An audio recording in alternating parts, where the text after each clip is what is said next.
بدعتی کو جو بیٹی دیتے ہیں کیسا ہے؟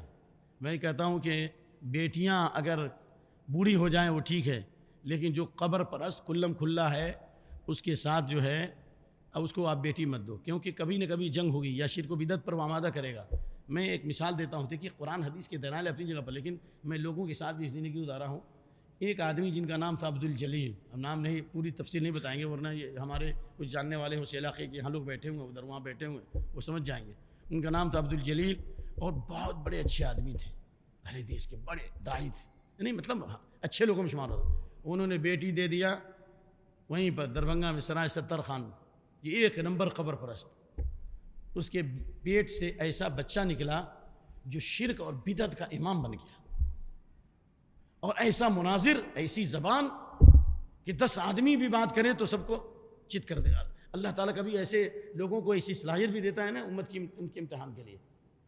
وہ تو الحمدللہ ہم لوگوں کے ساتھ بیٹھا، کچھ تھوڑا سا بعض مسئلے میں نرو ہو گیا، لیکن اس کی بیٹی کے پیٹ سے ایسا بیٹا پیدا ہوا جس سے ہزاروں لوگ گمراہ ہوئے، تو اس کا گناہ کون اٹھائے گا؟ ٹھیک ہے۔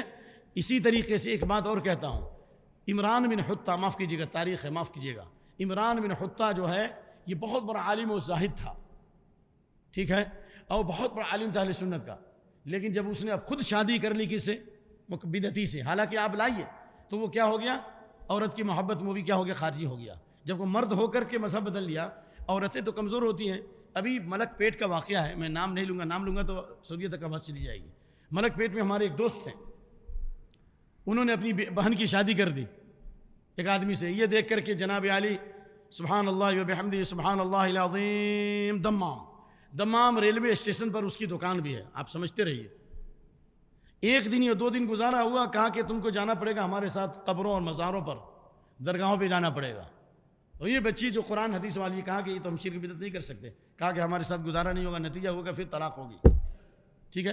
ایسے بہت سے اور واقعات ہیں، لاکھوں روپیہ خرچہ کر کے ہمارے ایک بھائی ہیں عمران، انہوں نے اپنی بیٹی کی شادی کی، لاکھوں روپیہ، ہو سکتا ہے کروڑوں خرچ کیا ہو، پیسے والا آدمی ہے۔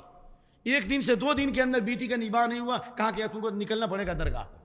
تو لہذا بیٹیاں رہ جائیں لیکن شرک و بدعت کے حوالے مت کرو، کیوں؟ اس لیے کہ اس آگ سے جسم جلتا ہے، لیکن عقیدے کی جو بدعقیدگی ہے ان کے گھر میں جو آگ ہے اس سے ایمان جلے گا، اخلاق جلے گا، عقیدہ جلے گا، دنیا جلے گی، آخرت جلے گی، نسل جلے گی، آنے والی نسل بھی جلتی چلی جائے گی۔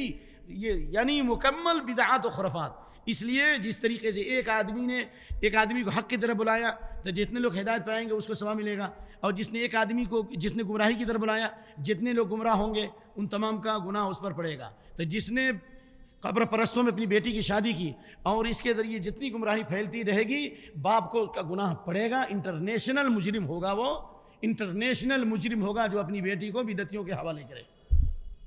سمجھ میں آ گئی بات؟ جی۔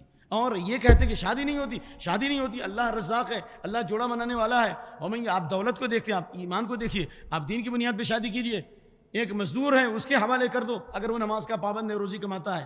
اللہ فرماتا ہے وَمَن يَتَّقِ اللَّهَ يَجْعَل لَهُ، معافی چاہتا ہوں، وَمَن يَتَّقِ اللَّهَ يَجْعَل لَهُ مَخْرَجًا، جو تقوی اختیار کرے گا اللہ اس کے لیے راستہ نکال دے گا، دنیا کی تنگیوں سے، آخرت کی تنگیوں سے، موت کی سختیوں سے، قبر کے عذاب سے اور مختلف سختیوں سے اللہ تعالیٰ اس کے لیے راستہ نکال دے گا۔ اور بہت سے لوگ تھے جنہوں نے سنت کے مطابق شادی کی، تکلیف ہوئی، لیکن اللہ تعالیٰ نے بعد میں آسانیوں کے دروازے کھول دیے، کیونکہ وہ رزاق ہے جو عرش پر مستوی ہے، اور روزی کا دروازہ وہ کھولا ہے۔ اگر آپ اس کو رزاق سمجھتے ہیں تو کبھی بھی اپنی بیٹی کو بدعتیوں کے حوالے، قبر پرستوں کے حوالے مت کرو۔ بیٹی بوڑھی ہو جائے وہ ٹھیک ہے، لیکن ایسے غداروں اور ایسے مکاروں، ایسے چیٹر فیٹر گیٹر کے حوالے مت کرو۔ اللہ ہم سب کو ہدایت دے۔